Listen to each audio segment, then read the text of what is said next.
So UFC 318 is officially in the books, and Max Holloway has successfully defended the BMF title against Dustin Poirier. Listen, man, that's what I mentioned coming into this fight is there are almost never any fairy tale endings when it comes to the sport of mixed martial arts, and that is what we saw at UFC 318 as Max Holloway went out there and put on a very impressive performance against Dustin Poirier and what was DP's last dance. Listen, all the emotions coming into this, look, all fight week, there was a special energy around this card, right? And I feel like the card felt that, right? Because we had a lot of amazing fights, especially the prelims. The prelims were outstanding, but I feel like on the main card, man, like the main event was great between Max and Dustin. We all knew it was going to be, but I feel like the main card as a whole, there were so many fighters that just, where the hell were they? They didn't show up, right? I know, the underdogs, they showed up and they showed out, but yeah, they did, and good on them. But I felt like some of these guys that were the favorites coming in, where were they?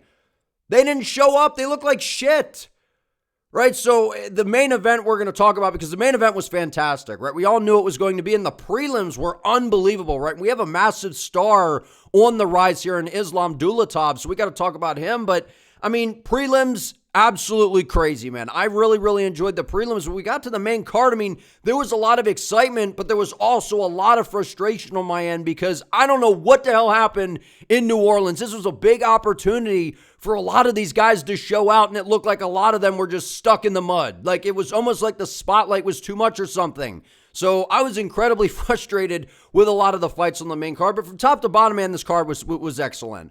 It was excellent. The main event delivered as it was, as we knew it was going to. Top to bottom, I thought that this was actually a very fun card as a fight fan, man. But let's hop into the main event right away because, look, we knew coming into this that it was odd that the UFC booked this to a degree, right? And I love this fight, right? I was super excited for this no matter what because whenever you get Max Holloway and Dustin Poirier, right, what you're getting is two legends, two OGs, two guys that you know what you're going to get. They're going to go in there, they're going to strike, they're going to leave it all on the line. But I felt like it was very obvious what the difference was coming into this fight, right? Forget about all of the DP, the retirement talk. And obviously that's maybe a mental factor, right? You don't have that next step in the fight game where Max, he's a guy that wants to make a run in the lightweight division, right? His mentality, I feel like, was a little bit different than Dustin coming into this. But again, Dustin was in, I think, the best shape of his career. And looking at the two when they were in there fighting, I know Max had moments. I thought Dustin looked better. I thought Dustin looked better than Max. I don't know if that's just like me kind of going off of the emotions of last night, but I thought Dustin looked better than Max in there. I know he got dropped twice, but his hands looked clean. He looked fast. His defense was on point. His pressure was outstanding, right? But here's the deal. We knew coming into this that, as I had mentioned in my X's and O's breakdown video, right? And I got to pat myself on the back because that video is basically everything that I said is exactly what happened in this fight. Exactly what Dustin was going to try to do. Exactly what Max was going to do. The kicking game was the difference, man. The elusiveness in the style of Max, him being patient, moving around on the back foot, not just waiting in the range. He frustrated DP with movement. Right? And it's not that Dustin got super frustrated or anything, but you could tell that the elusiveness of Max Holloway, that was the difference. Blasting kicks from range, and they had some sting on him. The kicks to the body that Max was throwing, right? And Dustin had to be careful about that head kick, because remember when Gaethje caught him with it? It was a great game plan by Max Holloway. It was a great game plan, and the big X factor was, yes, the evolution in the style of Holloway that I kept talking about, and we all kept talking about, but it was the fact that Max still has the volume, he still has the speed, but now he has that sting on his shots at 155 that he just didn't have at 45.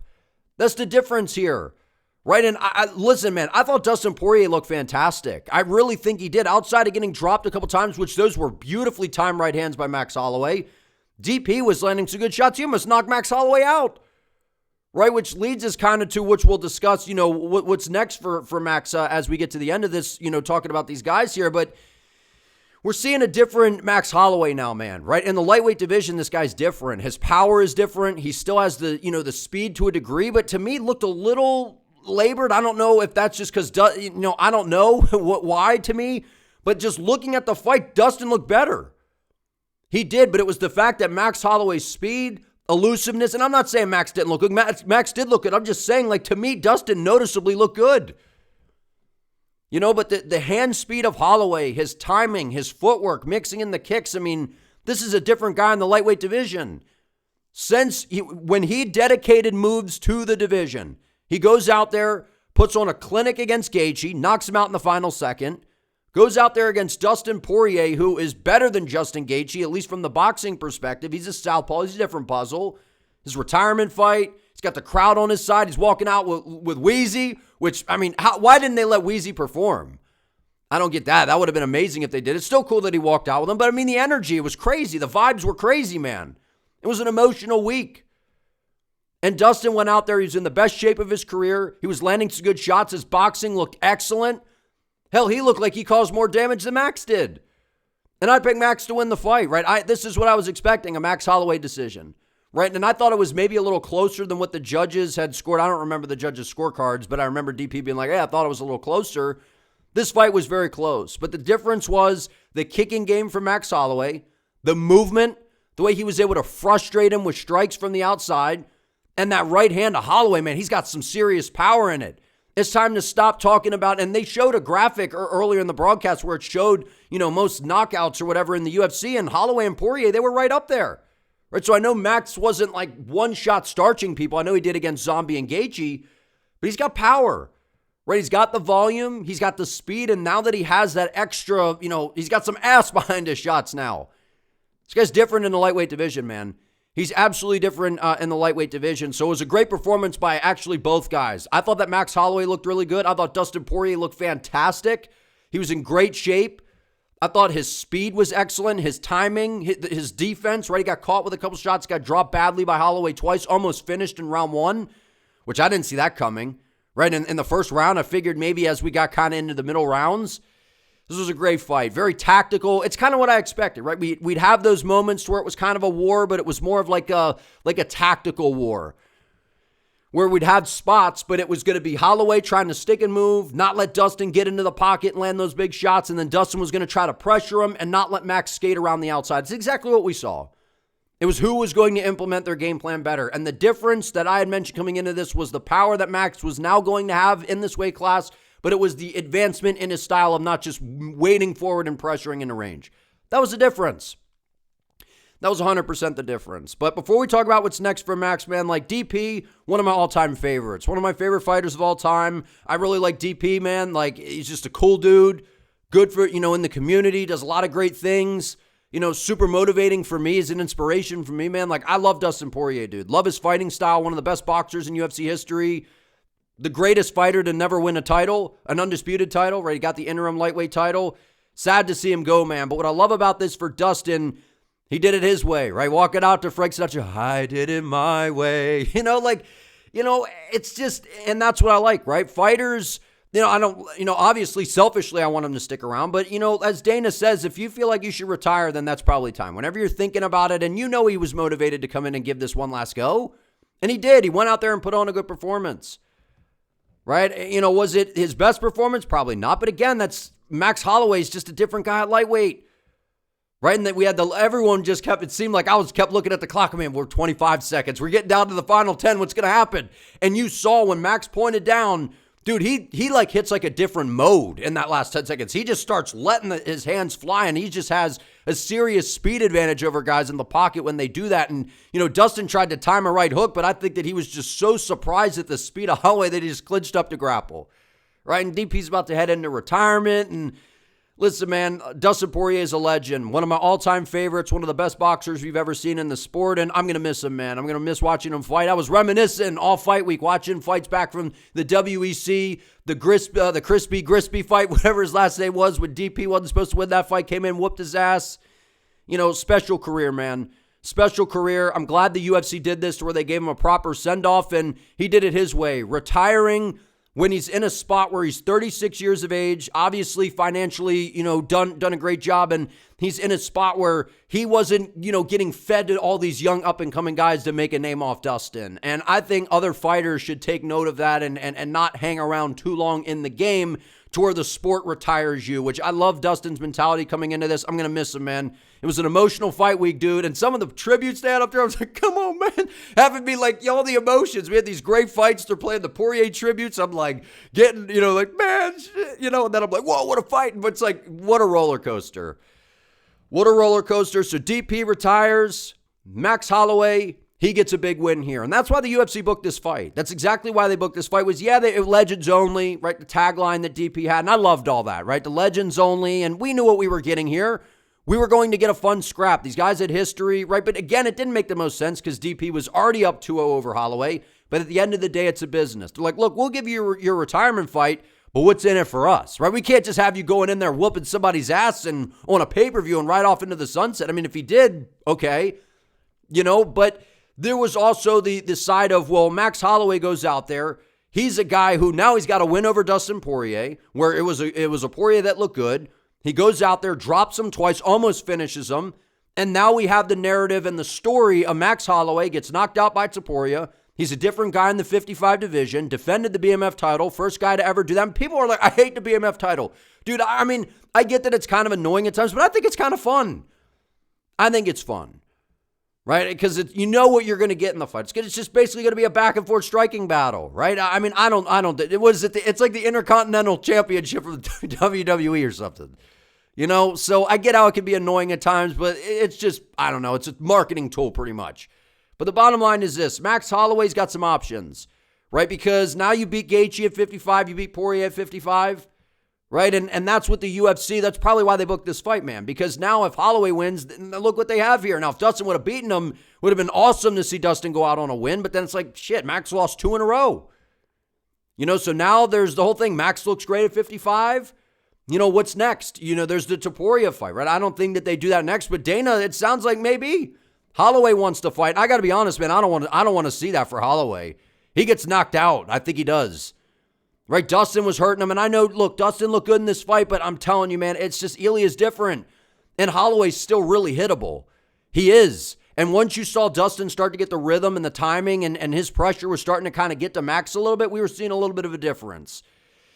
Topuria is a disaster for Max, man, and I know Max has more ass behind his shots now, right? I get all that, but it's not going to work against Ilya. The way he's been fighting Gaethje and Poirier at 55, it's not going to beat Ilya. It just isn't. And I don't want to see it. I don't want to see Max get flatlined. He almost got knocked out in this fight. And that brings me to the fact of we're not used to seeing that with Holloway, right? I knew he was going to get knocked out by Ilya. I figured that, he'd get rocked maybe in this, but to almost get knocked out again. And I know, listen, it's Ilya and it's Dustin. 2 of the best boxers we've ever seen in the sport. Excellent technique, great power. But we haven't seen this with Max. And it seems like this is becoming a new thing to where I'm like, before it was like, oh, Max is just going to get hit. He's not really going to be phased. He's not really going to get rocked much. He's not even going to get dropped.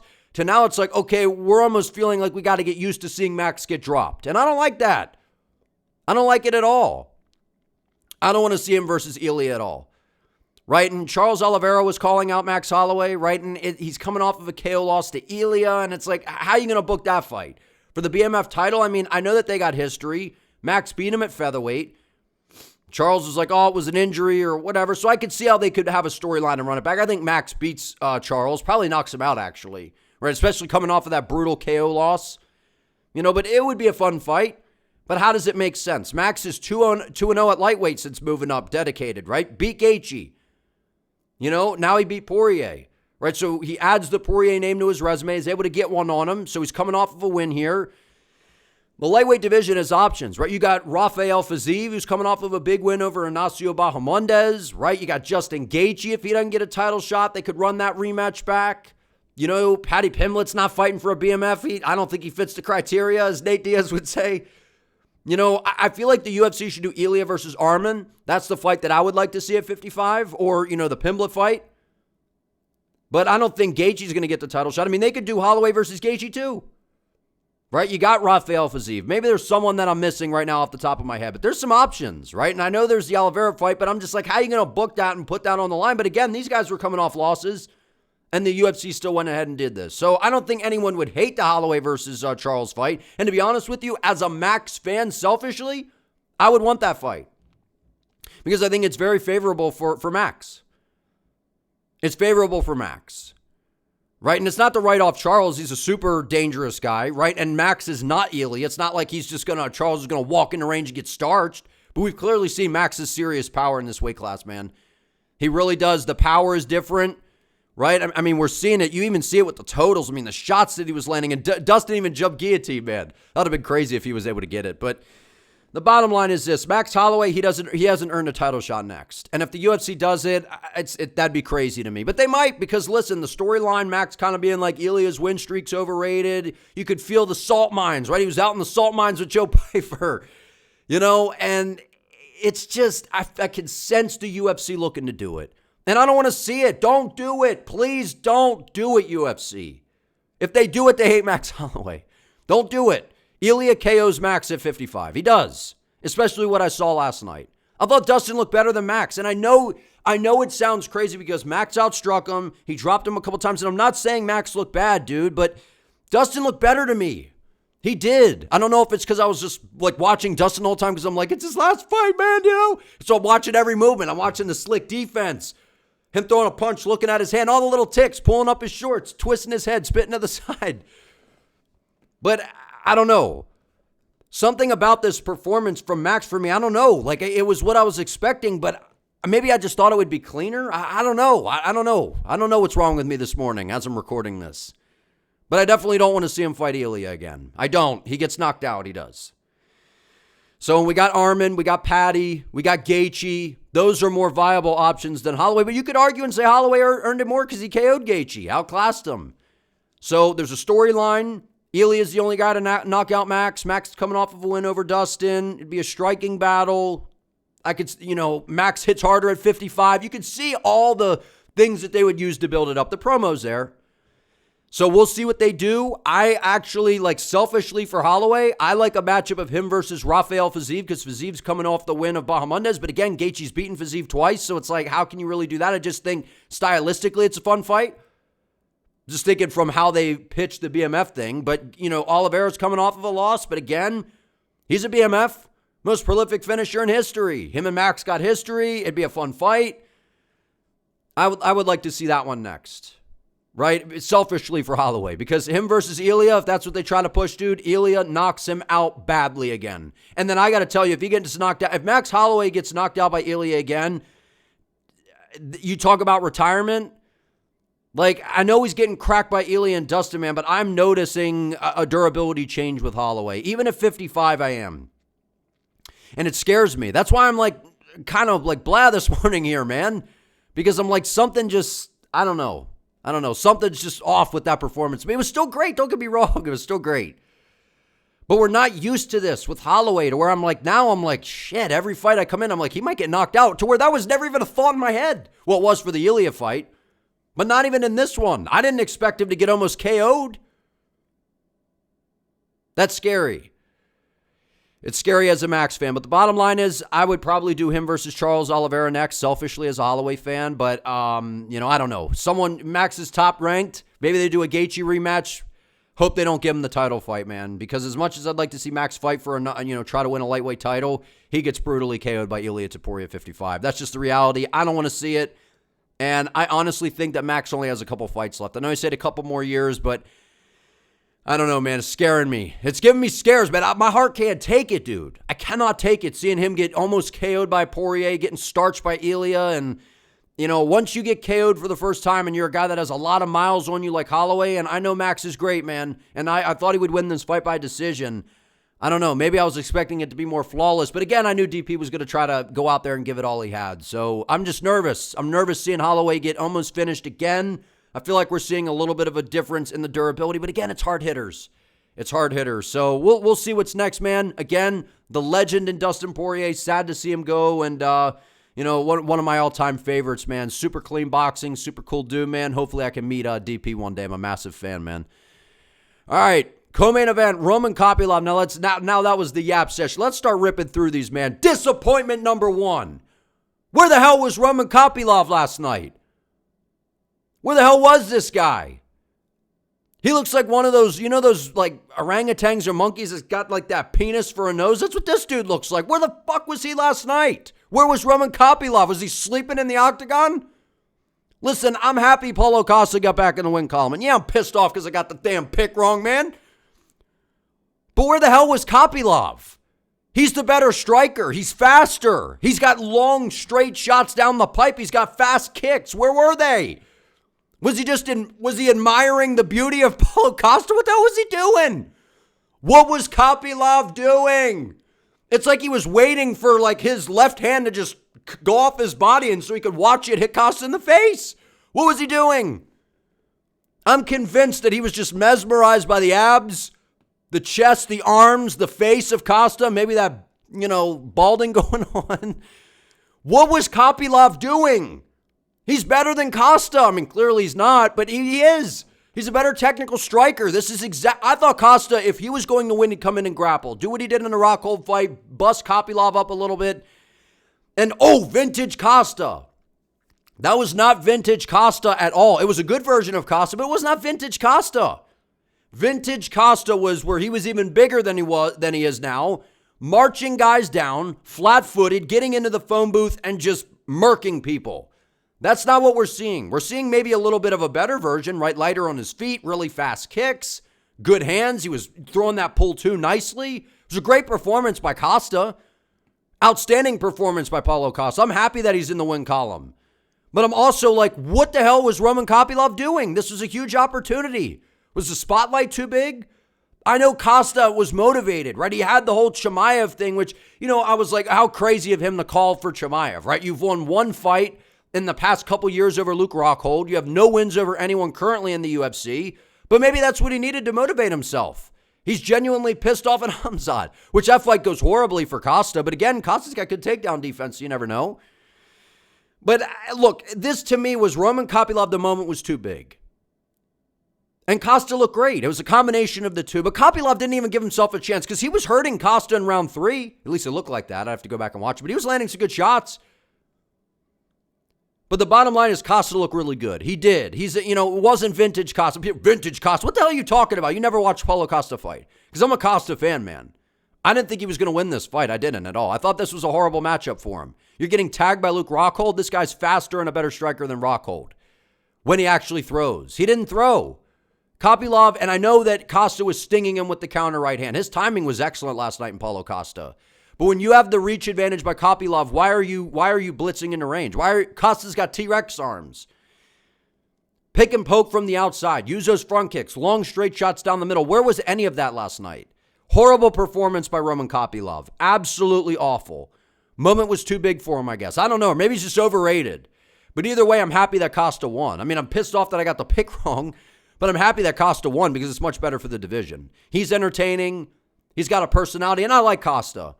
I just thought this was a disaster matchup for him. Southpaw with good kicks, good speed, going off of the Rockhold fight. And he didn't really hold too much of the Whitaker and Strickland losses because those are tricky style matchups, and those are two of the best in the world.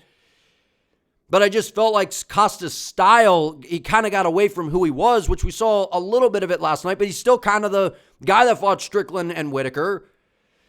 So maybe that's for the better moving forward. Takes a little less damage. He's fast on the outside. He's more athletic. I like what I saw from Costa, man. I really liked his performance. I was impressed. His speed, his power, right? Because Costa, we kind of are like, hey, where's the power? You're this big, strong guy, but you're not really starching anybody. It's kind of, based on the volume. But last night, he was stinging Kopylov. Dropped him, I think, twice, right?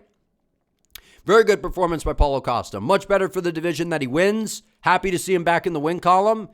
But I just feel like this was one performance where Kopylov's going to look back, and yeah, it's a learning experience. It's going to be like, but dude, you shit the bed. Absolutely shit the bed. So it was disappointing to see that from that standpoint because I feel like Kopylov didn't get to show his actual skills out there.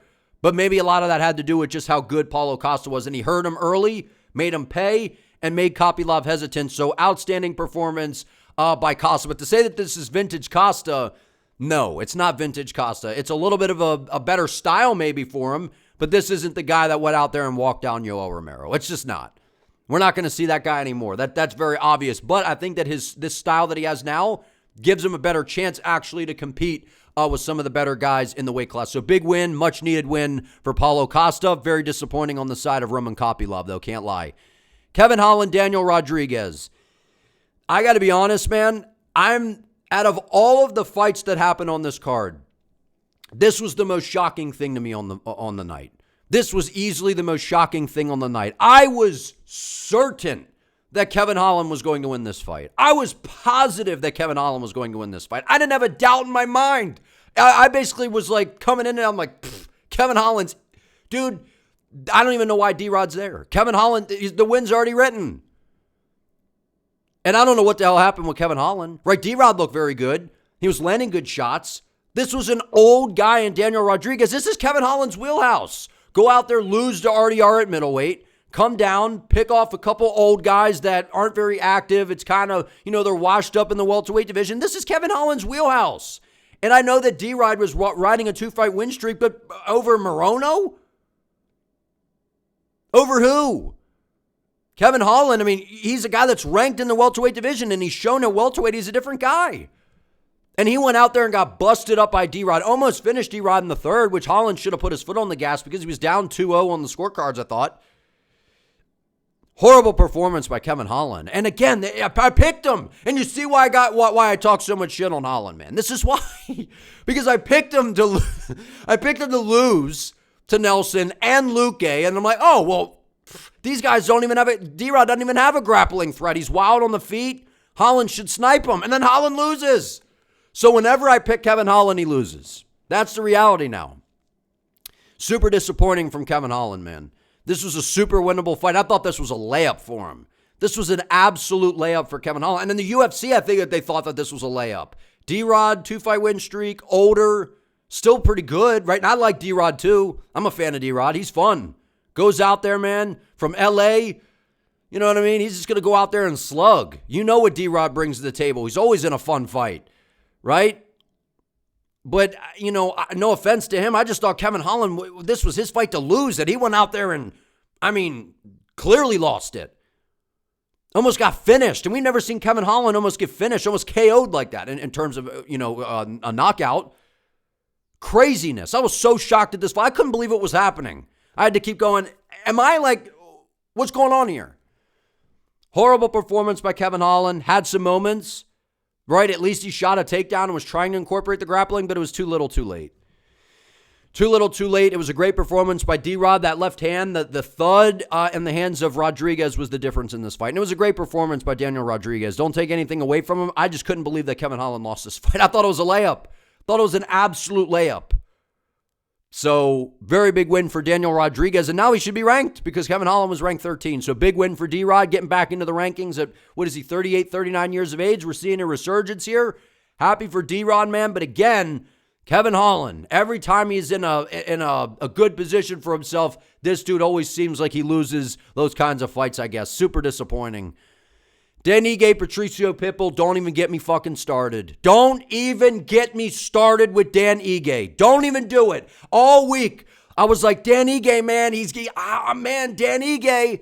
I'm starting to like Ige. I'm becoming a big fan. I've already kind of been a fan of Ige. Man, did he piss me off last night. What the hell was Dan Ige doing? Two things. Horrible performance by Ige. And get rid of Patricio Pitbull. He is ungodly boring, man. Unbelievably boring. Horrible. And a lot of the reason he was exciting in Bellator PFL was because guys would run into range and he could knock him out. Where here, he just sits there and stares the whole time and no one does anything. So guys are like, I guess I got to throw something. And he catches him with a right hand and hurts him because he's got power. He's got decent grappling. Dan Ige it's like he didn't even try to win the fight. Where was the output? Where was ripping to the body? And I know Patricio stung him with a good right hand, but outside of that, Dan Ige's the better fighter at this point in their career. He is. I'm convinced of that. And he went out there and shit the bed. And that is a pattern that people started to mention to me. They're like, oh, even on X, right, or Twitter, whatever you want to call that platform. Dan Ige in these big moments, when he gets these big opportunities, these bigger name guys, he doesn't win these fights, man. It's like he fights down to the level of competition. And I know Patricio's a former, Bellator champ and all that, and he's fantastic. But he's not in his prime anymore. He's not. This was a super winnable fight for Dan Ige, dude. It was, and I know people were kind of writing off Pitbull because of the Yair loss, but this was Dan Ige's fight to lose, I thought. I did, and I know Pitbull's still really good, but he's not like so much better of a grappler than Dan Ige. He didn't do anything with the grappling. And Ige wasn't letting his hands go. He didn't even give himself a chance to win the fight. Patricio's low output. He's been boring in the UFC so far, and that performance last fight, it was abysmal by Patricio. It was horrible. And yeah, I'm salty that Dan Ige lost, and I'm disappointed in Ige, but I feel like he should have went out there, done more, and he could have won this fight.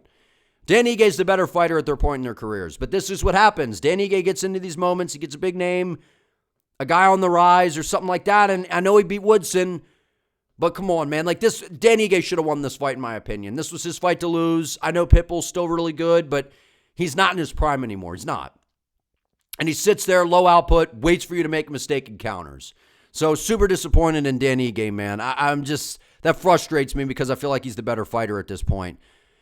Michael Johnson, Daniel Zellhuber. Listen, this was what I was afraid of. I went with Zellhuber to win this fight, but I said even, in the broadcast mentioned it numerous times. I told you guys, Michael Johnson at 39 years of age, when he's fighting, you don't notice it. He is still, his speed has not left. Normally when guys start to get a little older, you see, the speed starts to go a little bit. Power always stays, but speed, reaction time, those things start to kind of deteriorate a little bit. Not with Michael Johnson. This dude's riding a 3-fight win streak. One of them, I think it was, his most recent performance before this. He got a knockout over, wasn't it, a Zaitar or whoever? MJ, he looked fantastic.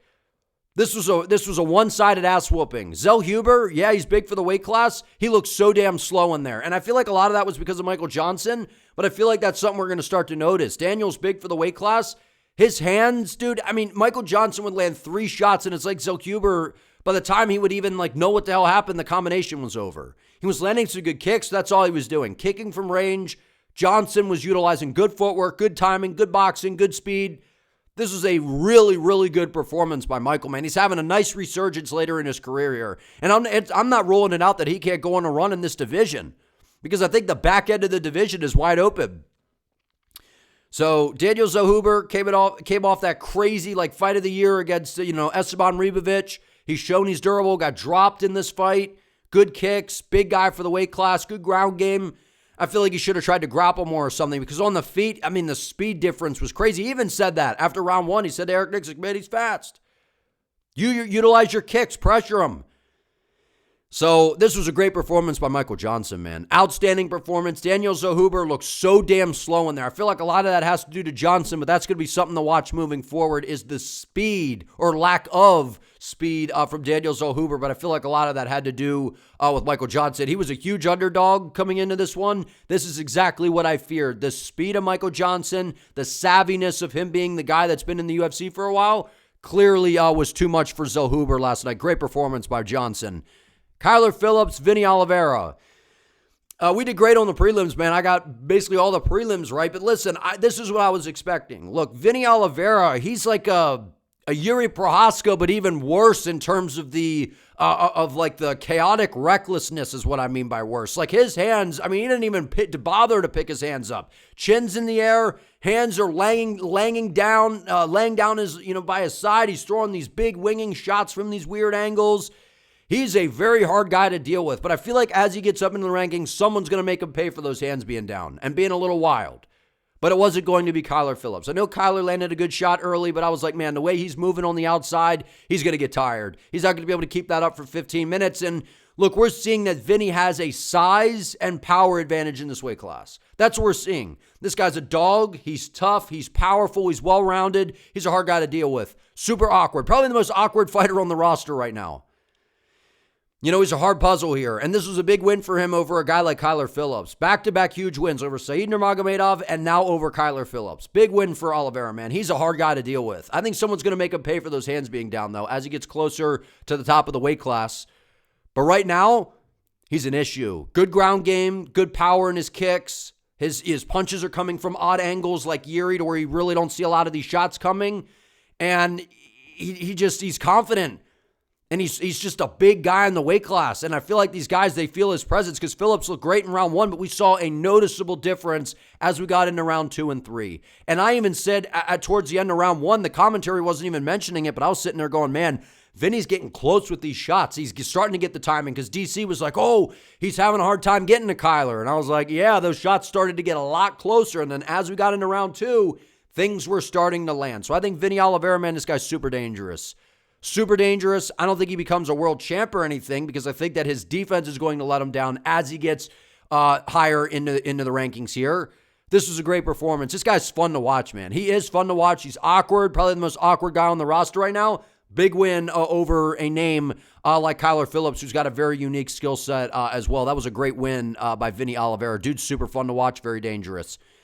Marvin Vettori, Brendan Allen got fight of the night, which I thought, Poirier and Holloway could have gotten that, but this fight was crazy, man. And Marvin Vettori had a lot of stuff going on, with his brother. I mean, just craziness, man. Absolutely craziness. I just felt for Vettori coming into this. I'm like, man, coming into the fight, a lot of emotion and, and then on top of that, it's like him and Brendan Allen don't like each other, right? So I actually felt really horrible for Marvin Vettori, and I was pulling for him to win this fight, and because I don't really like Brendan Allen, but I just figured, look, given what we've seen, whenever we see Vettori against, and the Costa wins actually, given what we saw last night, that's actually aged kind of well for Marvin. We know Marvin has decent hands, doesn't have a ton of power, decent ground game, good cardio. He's got good strength. And he's super durable. You're not going to knock out Marvin, right? I mean, guys have wobbled him with head kicks before, and the guy Jared Cannonier was putting up records, setting records on this dude's head, man. And he was still moving forward, still doing his thing. And, Brendan Allen wasn't going to knock him out. I didn't think he was going to be able to submit him because Marvin does have a good ground game. But we just saw Brendan was a step ahead. He was landing the more significant shots, had more sting. His kicks to the body were working really well, and it was just the fact that we've seen Brendan in there against better guys in the weight class, and he's been competitive with them, right? Like a Nasruddin Imavov, like a Fluffy Hernandez. And we've seen Marvin, fight for a championship against Izzy. We've seen Marvin in there against some good competition. But it just seems like at this point in their career right now, Brendan Allen's just a touch better. And that's kind of what we saw last night. And this was a great back and forth. Great fight between the two. They went out there, left it all on the line, man. It was a great fight. It was entertaining. Vettori rocked Allen a little bit. Allen rocked Vettori a little bit. We saw Allen grapple a little bit to where, both guys actually almost were able to get submissions at one point. But I'm like, they both got good grappling defense overall. They're hard guys to get out of there. So this was a fun fight, man. I enjoyed this one a lot, and you got to feel for Vettori, man, because I was like, man, a situation like that, it can't be easy going in there and fighting. And then on top of that, you got bad blood with the guy like Brendan Allen, who I just think's kind of a scumbag, to be honest with you. And then some of his comments after just wasn't, I don't know that he meant anything by it, but it just, I don't know. I'm not a fan of Brendan Allen. I just thought he was going to win the fight, though. I thought he was a touch better than Marvin Vettori at this point in his career, and I feel for Marvin Vettori, man. My thoughts and prayers with him and his family, man. Francisco Prado and Nikolay Veretennikov. This fight was pretty, I don't know. I thought Francisco Prado was going to win. I thought it was a close fight, but Nikolay, he did more damage. Francisco Prado, he was just, kind of hoping that he could lay on Nikolay and win a judge's decision that way, right? So it was a guy that was looking to me that he was trying to finish the fight. Prado, to me, just looked horrible. And I know that Nikolay, he had a much better showing than against a good grappler, in his debut against Austin Vanderford. But he was clearly the guy that was doing more damage. He was putting more out there. He was landing good shots. And I thought I picked Prado to win the fight. And I scored it for, watching it live. I thought Nikolay did more. He was trying to finish the fight. Prado was just trying to take him down and lay on him. I was not impressed with Prado at all. I thought he looked horrible. And I thought that Nikolay actually fought a really good fight. So not much to say there. Good win from Nikolay. Ateba Gautier versus Robert Valentin. This is what I was saying about Gautier coming into this, is what's so terrifying about this guy is not only, we all know about the Ngannou comparisons. This guy, yoked out of his mind, dangerous power, super, just seems like a super chill guy. He not only has devastating power and can just put you out, but the way that he is patient and selects his shots is terrifying. And that's what we saw last night against Robert Valentin. It was even on more display than what we had seen in the past. Had him hurt badly, didn't just go crazy. He was just very technical, throwing good straight shots, hurt him, and then was just kind of walking him down, landing, good technical shots.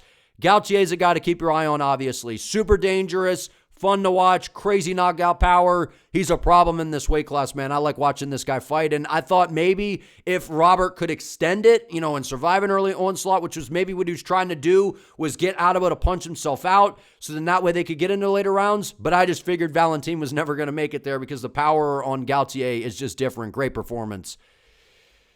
Adam Fugitt versus Islam Dulatov. Listen, man, we got a future superstar on the rise here. Listen, Islam Dulatov, this guy, I told you coming into this that he was gonna lay down in a ghillie suit. He was gonna army crawl. He was gonna line up in position, and he was just gonna snipe this dude, man. Dulatov, you can't make mistakes on the feet with this guy. His precision, his power, his hand speed. The only critique that I would have for him this far is he does not move his head.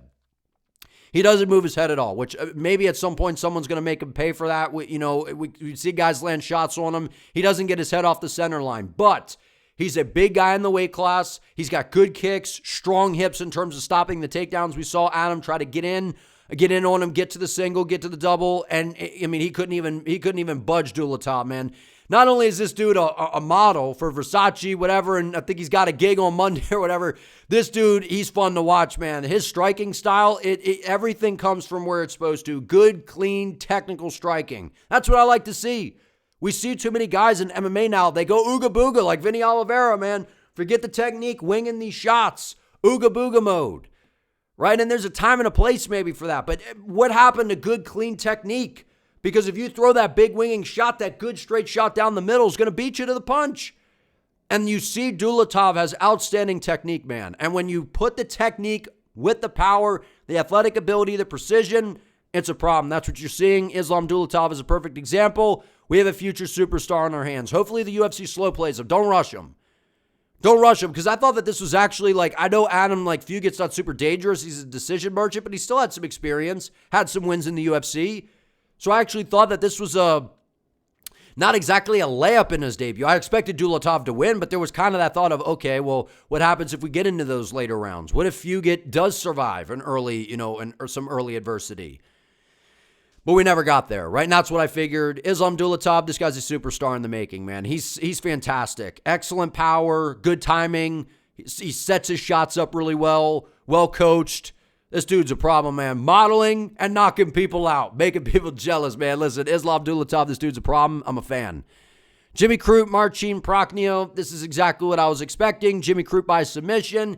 He had an advantage there. On the feet, Prochnio, flexible, moves around on the outside well, good speedy kicks. But if you could get to the inside, landing your boxing combinations, take him down, that's where Jimmy Crute was going to have an advantage. And this was a much-needed win for Jimmy Crute. He hadn't won a fight in 4 years, right? And he's, 29, 30 years of age. And we were talking about Jimmy Crute at times like he was 50. Like he had a whole career, right? This is still a young guy that could turn things around. And this is where it started. Getting a big win here over Prochnio, getting him down. That's where he had the advantage. And then a nasty armbar. This was a great performance by Jimmy Crute and a much-needed win. And this was a fight that he should have won, 100%. I know that things hadn't looked great, but he also was in there against better competition, I think, than Prochnio. And I know Marcin brings in some different things, the kicks and, kind of an awkward style, but Crute had good boxing, good power. And if he was able to crash him up against the fence, take him down, I figured that he was going to be a problem for Prochnio. That's exactly what we saw. Great job by Jimmy Crute. Ryan Spann versus Lukasz Dretsky. This is what I was expecting, although I thought that Spann was going to get a knockout, but I expected a finish from Ryan Spann, and this was a fight that he absolutely should have finished, right? That Ryan Spann's back was to the wall here, right? This was a very interesting position for him to be in, considering he was a light heavyweight, moving up to the heavyweight division, and we see when guys do that, they tend to have a speed advantage, a technicality advantage, but what I like about Spann, he's filling out into the heavyweight division to where he looks much bigger, but he doesn't look like a blob in there, right? He's still athletic, still got good power, landed a good shot on the feet, but shot a beautiful takedown, was able to take down Lukasz, was able to easily control him, and was able to get a submission. Man, listen, if Spann can go in there, mix things together, land these shots on the feet and fight smart, I mean, he's a guy that could definitely find himself into the rankings in a lackluster heavyweight division.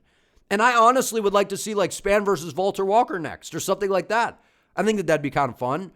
Right, maybe let's not do that yet because I think Spann could still win that fight. But again, we see Walker's heel hook at everybody.